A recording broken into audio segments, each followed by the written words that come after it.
Charlotte Log 181, October 15th, 2020.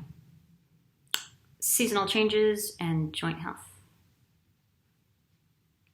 So, Northern Hemisphere people, there's about a dozen of you, you're not alone, who the last 3 weeks have had a sort of increasing pattern of some sort of joint issue. First thing we want to know, and I see from the outside, is like, if a joint issue is on the rise, we want to really take note and address it and learn. If you have something going on in the body that's actually stabilizing or decreasing, that's kind of a different situation. I'm making this little intervention here because I want to normalize this experience of increase in seemingly random joint tweaks or discomfort or loss of mobility at this time of the year, if you're in the Northern Hemisphere. So in addition to normalizing it, I want to frame this as an opportunity for learning. And also, if you haven't been around for very long, give you a couple of the strategies that us long-term practitioners use to take care of the joints and keep the inflammation down and the fluidity up. So, you know about as above, so below, right? It's an esoteric principle that gets less and less esoteric the longer you do sun salutations and follow moon days. There's a cosmic logic and a cosmic consciousness that goes with the practice that makes that principle of as above, so below, this sort of reflective or, just kind of relational quality there. Something you live by. For the many of you, the majority who are also practitioners of Ayurveda in your lifestyle, you're already, whether you know it or not, living by a different principle that's just that inverted to the horizontal plane. And that's, as in the environment, so in the interior. So there's another reflection there. The environment of your joints is reflecting the environment, the season, and the changes that are happening around you. So especially in the fall, this starts to bring up underlying issues or seemingly random things coming up in the joints. And it has to do with the kind of drying out of the atmosphere around you. So think about what's happening to the plants, the desiccation and the kind of crackliness, the loss of fluidity in these expressions of nature. You too are nature, right? So, I don't actually have any there.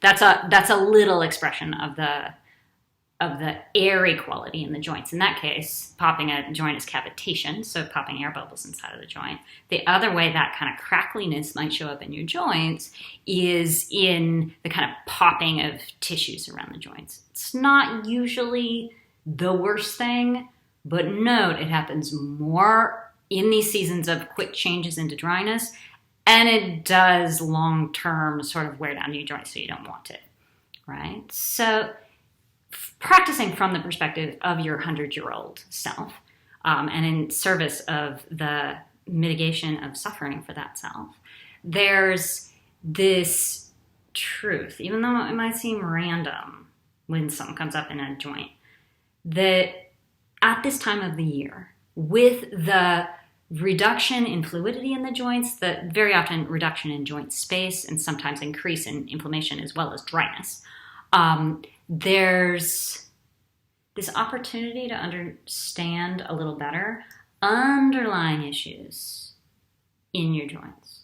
So really, when we practice for longevity, a lot of the focus is on joint care for the very long run, right? So when there's less space in the joints, little less ease, you get more information, more data. That is a good thing. That is a good thing for the perspective of the long run practice. So practice with a interest, a curiosity, rather than seeing little tweaky stuff that slows you down as a problem. If, as is most likely, because most of our joints are bilateral. There's one joint that's talking to you more than the other. That is not just information about that joint, but probably about your body hexes, about your patterns, about underlying things in the rest of the system that you can start to understand better at this time when there's a little bit more friction. It's good. So even those of you whose little joint tweaky stuff seems super random because it's like a little fall you had or like somebody else did something clumsy or whatever, I would encourage you to note that the way that we cope on the fly when we have to recover from a quick thing or when we're overworking or whatever usually reveals our habits in a really interesting way. So the way that you catch a fall is not random. It's information about the underlying, usually unconscious body hexes, habit patterns, the way you hold yourself, the way you brace, the way you recover. That's interesting, right? From the perspective of really becoming deeply kinesthetically aware in your system, right? So don't write this stuff off. Take an interest. And also here's some mitigation stuff. So to bring the qualities of fluidity and anti-inflammation back into your system, all us old Ashtangis know, number one is the castor oil. So I love to bring this up in the fall because castor oil is sticky, it's annoying, and this is when it'll make, like the practice of castor oil packs and when you got a tweaky joint will make a believer of you in this practice that shows up in holistic and traditional medicinal practices the world over. So go online or in person to a natural foods store and get a castor oil compress. And there will be on that castor oil compress in most situations some sort of instruction about how to do a castor oil pack. Follow the instructions, do it every day for a week, be amazed, become a believer in this really sticky, annoying, yet incredibly deep and wonderful anti-inflammatory joint health practice. Does other things besides remove heat from the joints. Run the experiment, tell me what they are. Anti-inflammatory diet. So traditionally, we take in the sort of Ashtanga Ayurvedic lifestyle, we take Purva Kama in the fall. So this is a time of really anti-inflammatory eating, maybe some detoxing, but if nothing else, a little bit of an elimination diet to remove the most inflammatory items from your daily life. You can put them back in. The coffee will be even better if that's your thing on the other side of this. But in any case, a couple of weeks of sharp anti-inflammatory eating, well, try it again. There's a bunch of us in our community. I think they're on their 14th biannual cleanse, and well, you may be just about to understand why. Your body will thank you. Your mind will especially thank you on the other side of that simple ritual that comes from Ayurveda. Third, okay, you know that I don't touch the NSAIDs. That stuff will completely confuse your inflammatory response. Be careful with the NSAIDs, okay? If that's your thing. There is an alternative if you're tempted to take the pharmaceutical route to reduce inflammation, which in the long run, I don't think your 100-year-old body would want that always to be the mode, right? And that is a little thing called Zyflamend. Zyflamend is something that is a capsule form of Ayurvedic self-care. So it's basically for those of you who have that reflexive move towards the anti-inflammatory pharmaceuticals. It's an anti-inflammatory bunch of herbs that otherwise you should be cooking within anyway because they make your joints feel great. So that would be my suggestion on that one. If you're modifying, which please do, please just, when a joint thing comes up, use that as an opportunity to practice gratitude for all that these joints do for you, all that you're gonna ask for them in the future. Like, thank you so much.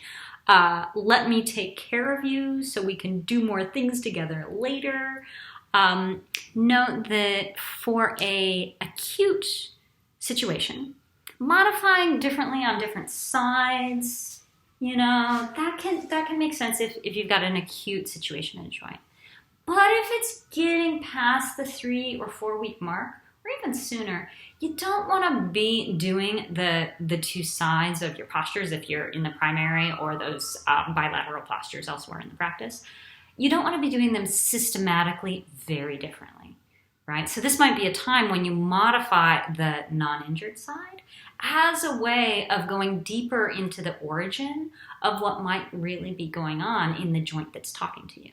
As we often say, quoting the brilliant Ida Rolf, it is where it is, right? So if you're modifying, for example, for a knee thing, this side, because something was going on in the joint, even if there's no pain on the other side, no loss of mobility, see what happens when you go into the modified version of the non-injured side.